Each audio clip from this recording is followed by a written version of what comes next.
Here's an example of how the supply line between publisher and end user can be very significantly affected by the platform through which it's delivered. So I'm on the ProQuest eBook Central platform, and I'm going to download a book or have a look at a book. Whether I download it or not depends on how I want to access it, what I want to look at. So there's this book. I know this is available in EPUB because I know that Kogan Page only publish in EPUB now and have done for the last year or so. So what are my options? Do I have an option to read online? And then I've got options here to download PDFs of chapters. So it looks like, despite the fact that this is originally available in EPUB, it's been transformed to PDF for use on the platform. So if I read online, let's see what options that gives me. So I can then look at the table of contents.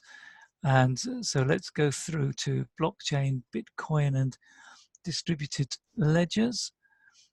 Now, the thing that is clear here is that I'm going to have to do a lot of left-right scrolling if I get it to a magnification that might be suitable for me.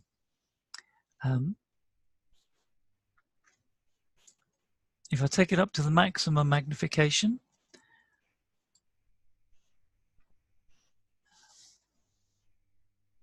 that's my maximum magnification. Now,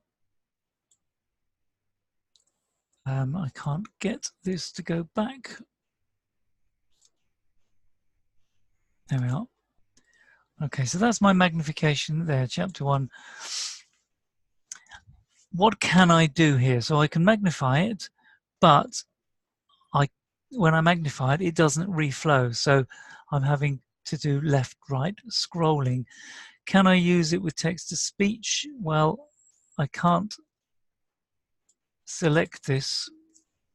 That I'm assuming is copy. No, it's not copy, that's a note. So it doesn't look like I've got any way of reading that out. Is this copy? That might be copy, in which case I may, no, that's a request for the book. So already I'm struggling. I know exactly what I want to do. I want to be able to use text-to-speech to read it out, but I can't find any way of doing it.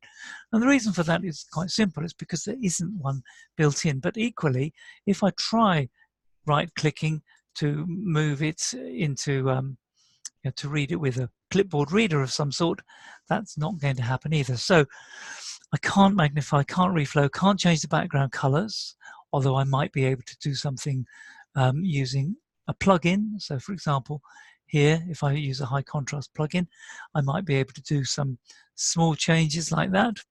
But beyond that, very little I can do. So let's say that I don't want to read online. I've tried it and it's just not going to work. So what am I going to do? Can I download the entire book? No, I can't. I can download a PDF. So let's try downloading that first chapter.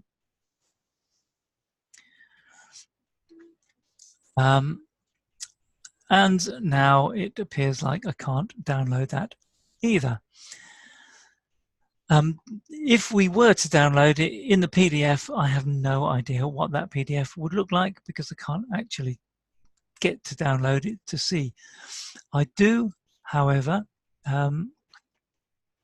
was this an option? Download PDF chapter up to 90 pages.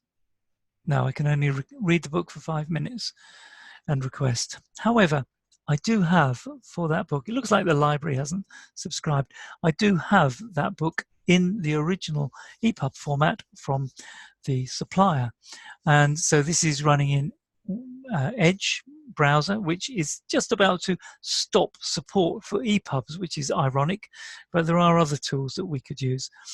Here's chapter 1, and you'll notice that here I am on maximum magnification, and it is huge compared to what we had reading online. And it reflows beautifully. I can also do all sorts of other things. I can get it to read out to me. And so that will read out if I want it. and I can also change things like color schemes. I can look at various text options, text spacing. I can switch off or switch on again to give me more line spacing and more spacing between the individual letters. I can use grammar tools if I want to. So the book in its original format was EPUB, EPUB 3, really very accessible, as you can see here. But by the time it gets delivered to me as an EPUB transformed to a PDF, I have something that is actually a not very good experience at all. Or I can read it online, as we've already seen, is also not a very good experience.